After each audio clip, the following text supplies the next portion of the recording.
تخيلي معايا إن الألم ده عامل زي الموجة وإنتي واقفة على الشط. عندك اختيارين، يا تهربي وتتجنبيها يا تقفي جامدة وتتحملي الضربة.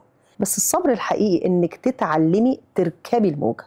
هو مش تجمد ولا هو هروب، هي حركة محسوبة وسط الألم، رقصة ما بين الموج والقلب. الصبر مش سكون، ده نوع من الفعل العميق، إنك تكملي، تتحركي، تحضني الألم بدل ما تقاوميه، تمشي معاه خطوة بخطوة لغاية ما يعبر بيكي من غير ما يفقدك نفسك.